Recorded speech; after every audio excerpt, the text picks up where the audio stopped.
Well, hello and welcome to another episode of More Perfect Marketing. It's David Baer here, and today we're going to be talking a bit about content marketing. Now, this is a term that I think has been adopted in recent years, probably, the last 11 or 12 years now, since 2010, when the digital world has really championed this idea of content in all sorts of forms, from written content and blogs and articles, video content, social media content, as those channels have become more and more important to the way that we operate our businesses and lives. But this is not necessarily a new concept. In fact, I'm thinking back to the early part of the 20th century when great marketers like Robert Collier were writing books about self-help and other things that would then lead people from reading and consuming the content that someone like him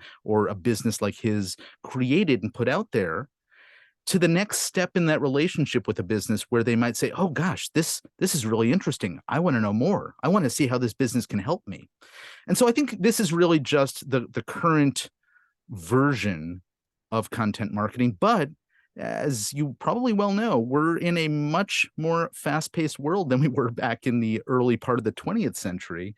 And so there's obviously a lot of different considerations these days. So helping guide me through this conversation, as I'm certainly not an expert in content marketing, is somebody who is, and that is Michael Marchese, who is joining me from just outside of Chicago, I believe. Michael, Hey, welcome. hi, David. It's a pleasure to meet you. Likewise. So I think you're actually not in Illinois, but in Indiana, if I remember correctly. Yeah, we're actually a suburb of Chicago. We just relocated our headquarters from downtown Chicago, just outside now, in one of the suburbs, like many other companies. Excellent. I know that area well, and I know that there's a lot of very smart marketers in your region. But you've been in that space and a leading presence in that space in your current business for a little over a decade now, like it's 10 or 11 years, I think, if I remember correctly. Yep, Um, that's t t correct. tell us a little bit about your company. It's called Tempesta Media. Thank you. Yeah, we founded Tempesta Media in 2011, really to solve a challenge that was out there at that time, which was companies were looking for new ways and channels of which to go and communicate and tell a story to their audience. And with many users and many visitors moving to the internet, it naturally made sense that that story should be told online. And unfortunately, at that time, there really weren't any companies that had really deep experts that can tell expert stories for B2B companies. And so Tempesta Media was founded really to solve that challenge there. So large business to business companies in financial services, healthcare, technology, commerce, and so forth, we help them tell their story to their prospective audience so that audience becomes educated, interested, and ultimately take action with that company. So you fall into a space that I think you were, one of the pioneers in this space, but what we might refer to as managed services these days in our world. Can you sort of describe how that works and what that relationship is with a client? Sure.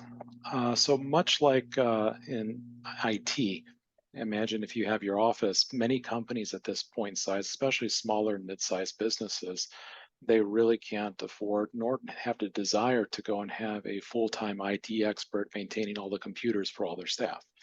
And so what they end up doing is they end up outsourcing that to an IT managed service provider.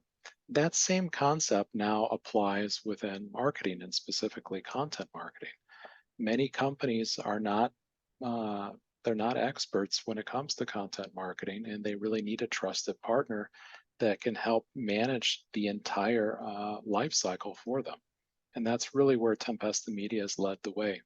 We've provided a managed service where we incorporate the strategy, the technology, the analytics, and of course, obviously, the expertise and the content to be able to produce results that drive revenue and increase leads for customers.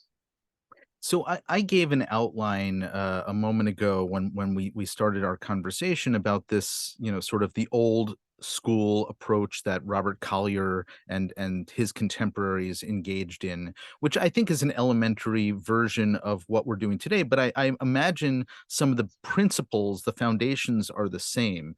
Can you give me your take on that? Sure. I think that if you break it down to a startup company or any small business that's out there, their job is they're trying to provide a product or a service to their target audience. And being able to do that means they need to explain who they are, what they do, why what they do is important, and how they're better, and how they're the solution that ultimately that prospective customer should purchase. So no different than 100 years ago, those same basic principles apply. What's different now is how do you go about making that communication in a digital era? And so now you have many different ways by which you can communicate with your target audience. And being able to make sure that number one, you're there on all those areas is critical, but then making sure that you have the right message to the right audience at the right time. It adds a tremendous level of complexity that many companies aren't prepared to deal with right now. And so I use a very easy example on that end.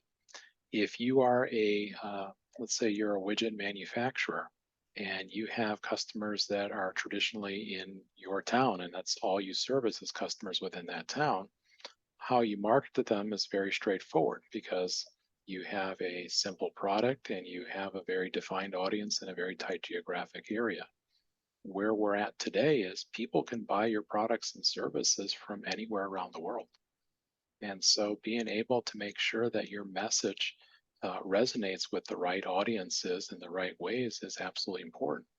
What's also different is that in the era of the 1950s and even before, that message was heavily pushed upon you. So if we all Mm. think back to television in the 1950s, that audience, the baby boomers and the silent generation, they had all the marketing messages pushed directly to them: television commercials, newsprint, radio advertising, and the consumers would consume it. What's happened really starting with, I'd say, Generation X, but really has come to the forefront with the millennial and the Generation Z audiences, they hate that. They don't want marketing pushed upon them. They want to pull it towards them. They want to actively go out and seek what they need when they need it. And then that requires businesses now to change their approach entirely when it comes to content marketing, where they've got to be everywhere. They've got to be able to have their message available so that when that prospective buyer is ready to purchase, they know exactly where to go and who's available. And that's partially why you've seen over the last 20 years, Google, for example, become Mhm. such a dominating force, or even Facebook, because people can go and pull what they need when they need it. And so if you're a small business and you're not showing up in the search engines or on the local map listings or in Facebook or what have you, you're invisible to your audience. And they're making that decision at the time that they're doing that research. So if you're not there, you're losing those opportunities. That's what's made it much more challenging for small businesses today, especially in the financial services area where there's a struggle to differentiate.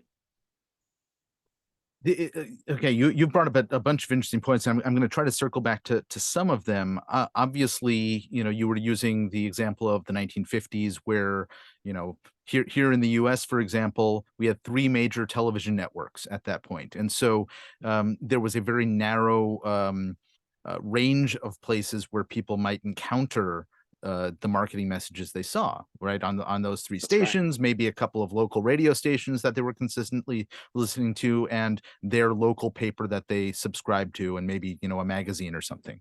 But now obviously we have a much broader range of choices as consumers about where we're spending our time, and as marketers, as advertisers, as the businesses that are trying to get our message out there or visibility in front of that audience, we have a much broader range of choices as well. And so I started to say advertising, then I realized, well, we're not actually even necessarily, although it could be, talking about paid content, paid advertising to get in front of people. Although I imagine that that's part of the mix now because the range of things can be so broad. So how does a business sort of start to think through the potential overwhelm of all the different possible places that they could be even thinking about showing up in front of that audience they're trying to get in front of? That's a really good point. What we recommend and what I've recommended for years for every business is start with your own website.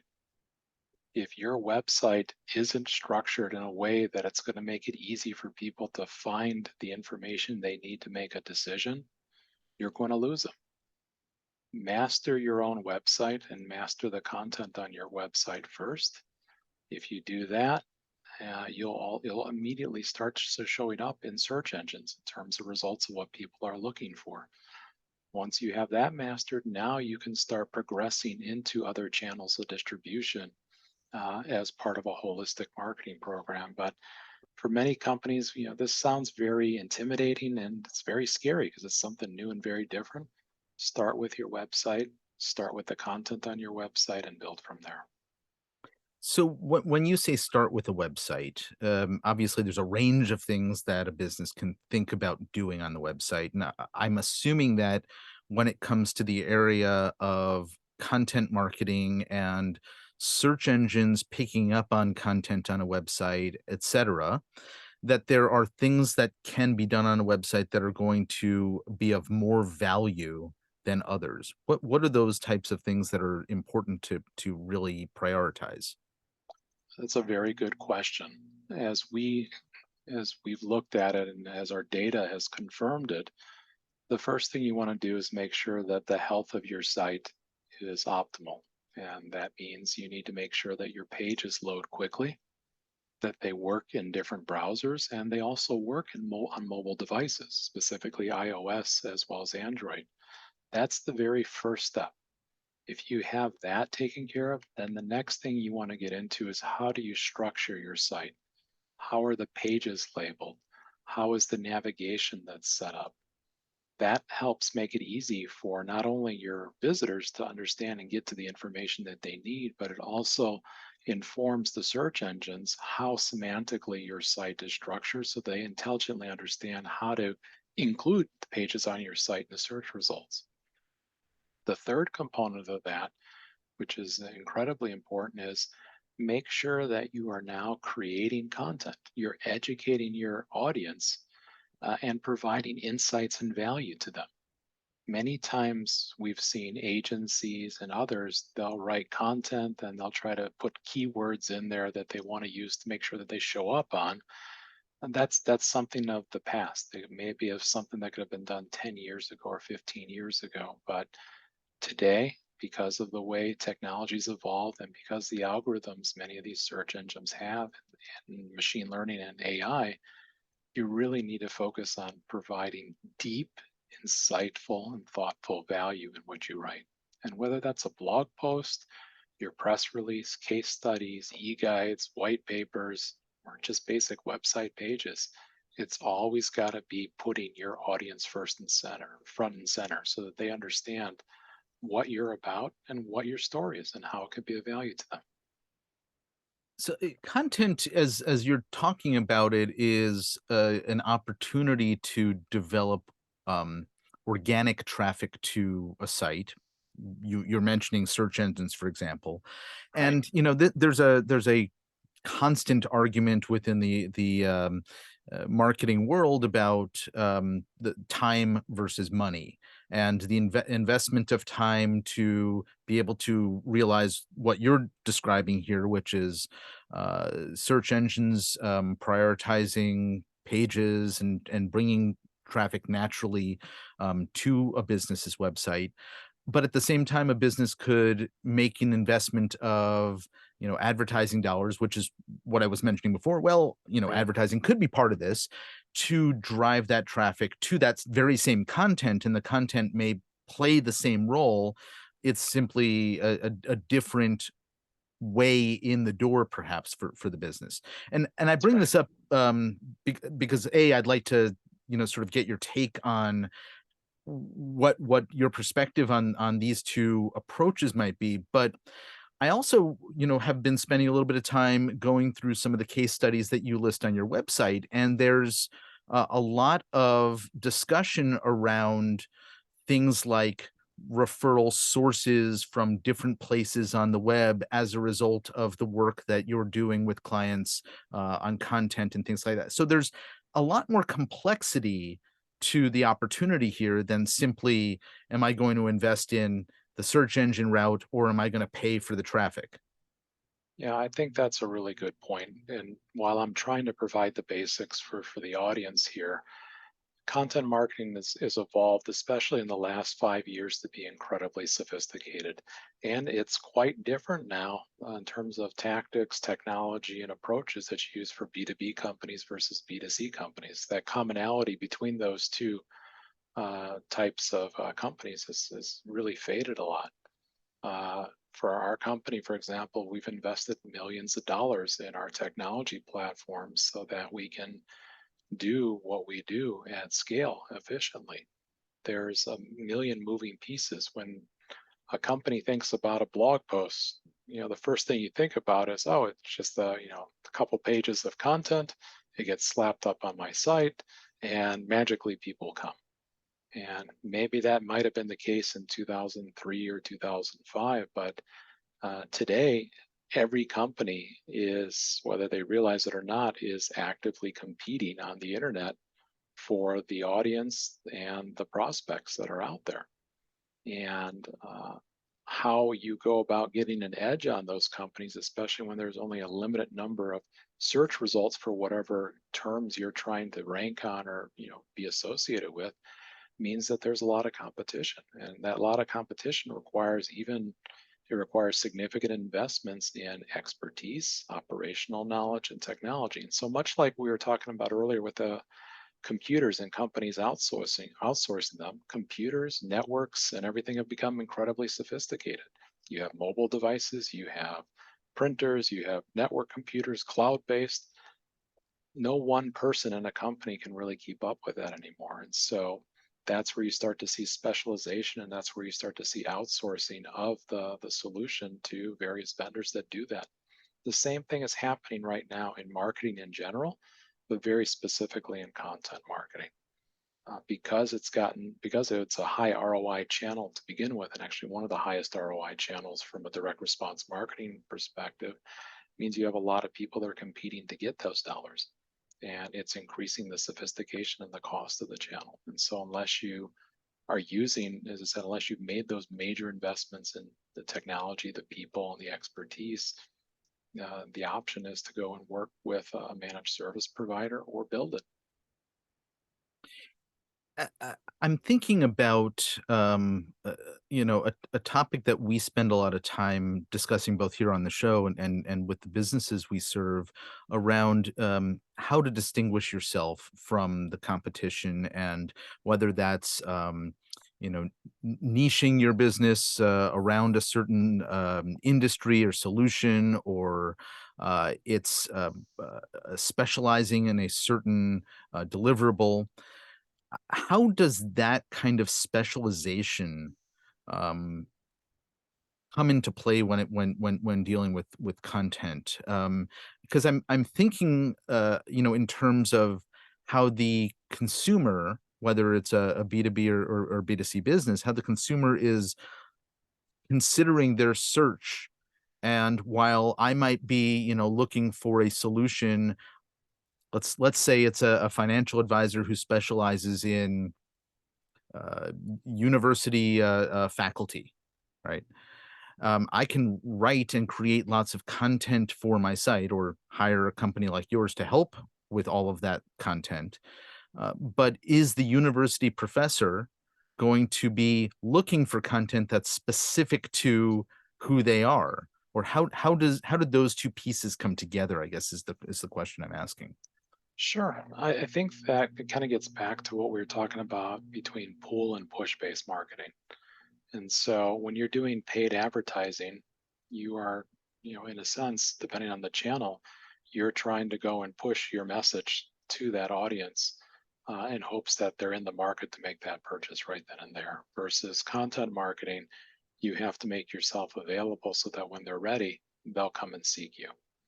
And so, for in the example that you outlined, where it's a wealth manager or financial advisor that has a very specific focus, it's making sure that you establish yourself as the thought leader for that specific niche.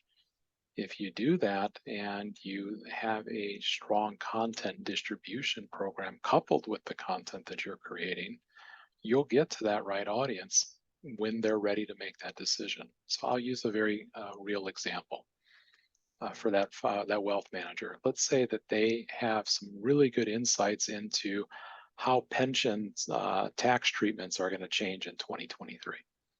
And so, in that example, they have a very clear viewpoint. They want to be able to put that message down or have an expert in their industry convey those ideas and turn it into an article. That article is going to reside on their site, but it's also going to be distributed on that wealth advisor's LinkedIn page with his LinkedIn network. He's depending on where he's going, he may have a email program where he has a list of contacts that he already has that he'd like to share that message with.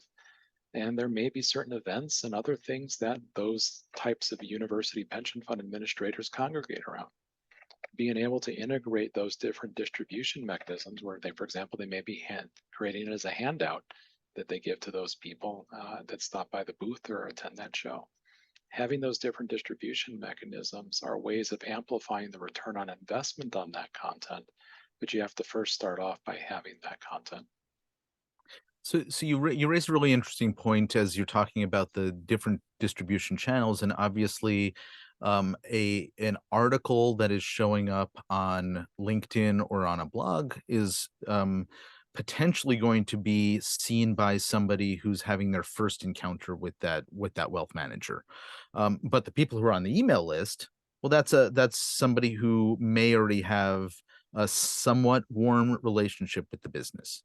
And so I'm curious, as I think about content, and you mentioned the term direct response earlier. I always think about, how do I move somebody from a piece of content that they're consuming, watching, reading, etc., onto the next phase of the relationship with the business in a um, comfortable way that doesn't feel icky to, to the consumer, right? Because you talked about uh the younger generations that are not too keen on being, marketed at, but engaging with stuff that's existing, and that it's their choice.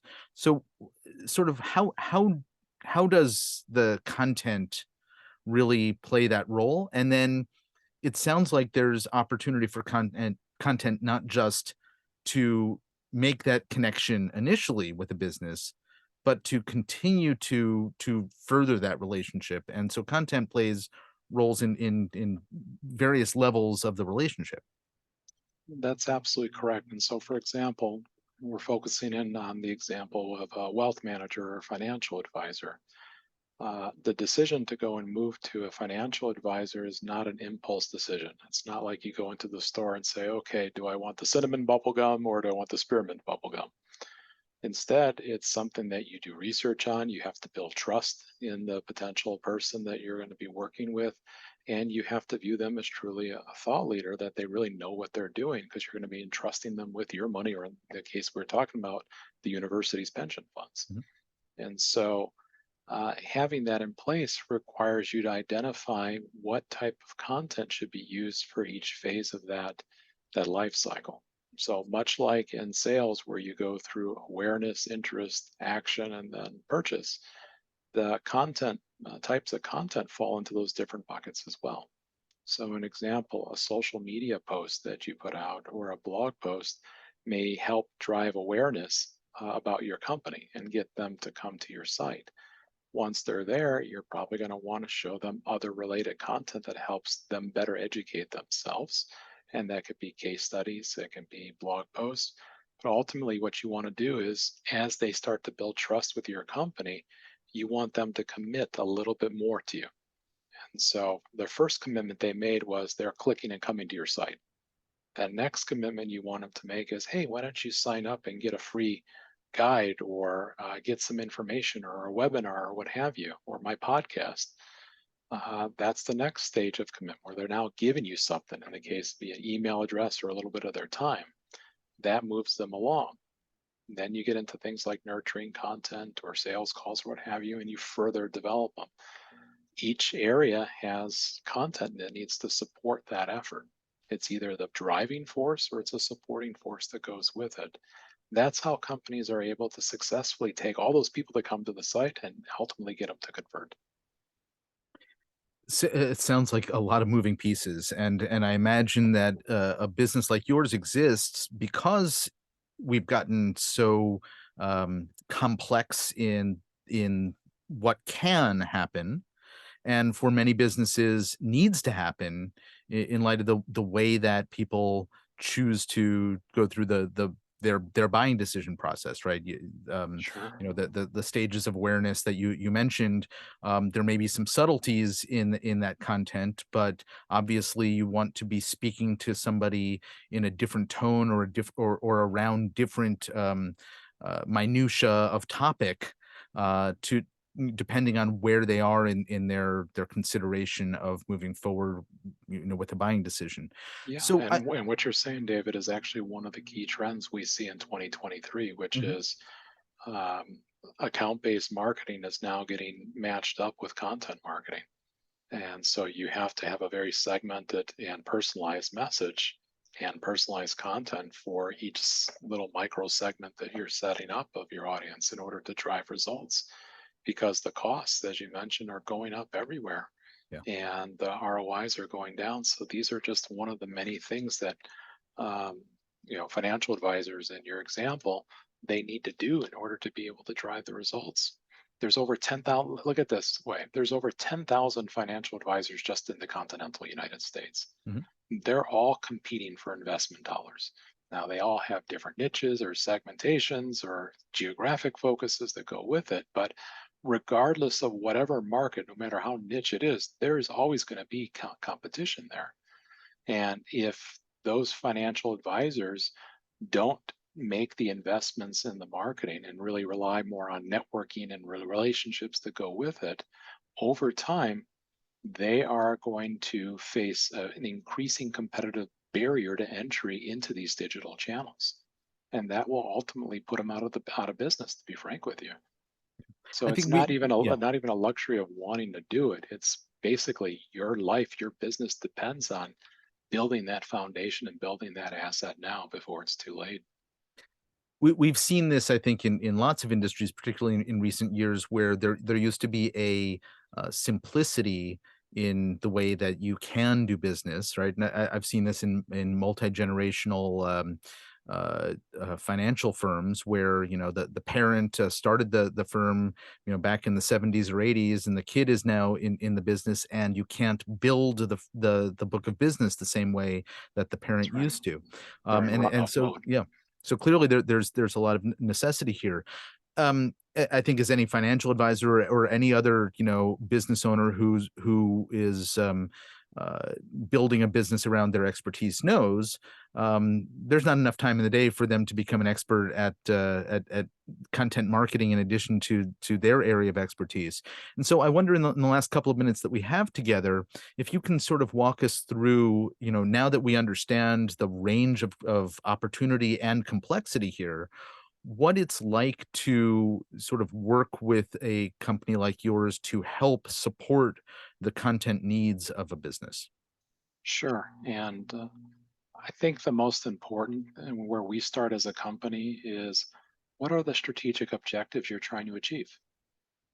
Are you trying to go and build brand awareness? Are you trying to drive leads and more revenue that goes with it? What are those goals? How are we going to define and measure success? Right? If you're thinking about brand, is it how many times company individuals search for your company name and come to your site? Is it lead generation? You're trying to measure the number of leads. Is it how many sales come through? Making sure that those metrics are very clearly articulated and quantifiable is critical. From there, what we end up doing is we're able then to now bring to bear our technology platform, which has over 1 million lines of code and 30 plus modules. And we're able to put in, based on what you're trying to accomplish and the metrics you're trying to measure, what are the appropriate modules that are going to be most effective and most appropriate for your specific situation. We then combine that with an analytics assessment, which is what we call PROVA, where we analyze everything that you have to find out what are the blockers to success. A lot of companies think, well, you know what, I can just create some blog posts and eureka, in a month or two, all of a sudden, now I have so many leads, I don't know what to do with it, right? Or how many, I have so much revenue coming in. If we don't do an assessment up front to find out, oh, by the way, your contact form doesn't work, or the phone number resolves to the phone closet at your company. These are things that have to be analyzed before you can even write the first word of content. These blockers have to be removed. We have, as in a real example, we had a customer that signed up in the healthcare industry, and they were wondering why, we had used another firm and we created all this content and we got no traffic. Well, we ran that assessment, which is our PROVA assessment. We found out, oh, by the way, you have a piece of code that's on every single page of your website that it's telling the search engines, don't pay attention to this page, which is what they call a no index within a sitemap. So there wasn't anything coming because they were telling everyone, don't look at us. Mm-hmm. And so there's an example where that company could have spent tens of thousands of dollars on marketing, and one simple 15-minute fix could have changed the world for them. Yeah. So I think the PROVA assessment is very important to do. And then once you have that in place and you remove some of the key blockers, now you get into the actual content strategy. Who is your audience? What is their persona? What is their journey of making a purchase with you? Being able to map that through then allows us to map what content is most appropriate. Not only the content type, but the actual type of content is going to be most appropriate to each stage of that journey. And that content's going to be written by one of a handful of experts that we're able to provide to you that you select, that are from your industry, that can talk the shop that goes with it. You put that together, combined with an oversight and a tracking and analytics mechanism, you have a very repeatable and scalable process where you know exactly what needs to be done predictively that's going to be able to generate the results and how's it going to flow. And so generally with customers of ours, within 3 to 4 months, they start to see all the needle move in all the direction on their key metrics. And by the time they're 6 to 12 months in, now they have a whole new channel that's been developed for them. And so at that point, then the next step is, wow, wait, this is now the most effective channel. I now need to invest in it a little bit further to grow it. That's generally the process that we've seen with customers they go through. And to just get a sense of the types of businesses that this is best aligned for, is there sort of an entry point in terms of revenue or budgeted marketing dollars or something else that you sort of say this is an appropriate type of business to that we can support?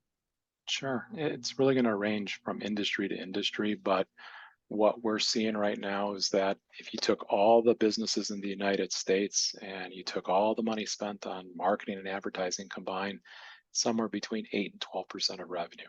Mhm. And then of that, you have, depending on the industry, there's going to be a mix between what you would consider the traditional or offline marketing and then digital marketing.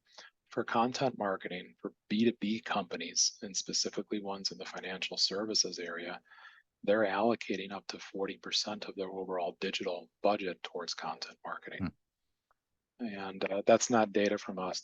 You can find that with the Content Marketing Institute, which is one of the leading research houses for the industry. But I think that's what they should reasonably expect in terms of revenue. If you now base that, companies that have $1 million or more of revenue, they should have enough of a budget to be able to do something effective.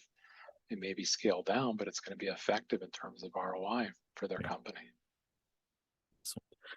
Well, this has clearly given me a view into the world of content marketing that, first of all, it's far more than just creating content, and even more than the analytics behind the content of is it working or is it not? Your examples of, do we have functional mechanisms to capture leads or track the fact that there is or isn't even traffic coming to our site, what was a hugely useful insight for businesses interested in learning more about your company and your services. Where can we send them? Please visit us at tempestamedia.com. And we have actually several sections that may be a benefit to you, but the most important is our resource area that'll have quite a bit of research and content that'll help you better understand content marketing overall. Yeah, I appreciate it. As I mentioned to you before we hit record, I've been digging through your site, and there's a lot of great material here, and you have some really great e-guides, case studies, as well as some articles that really help understand the whole world of content in a much broader context than I think most businesses are aware.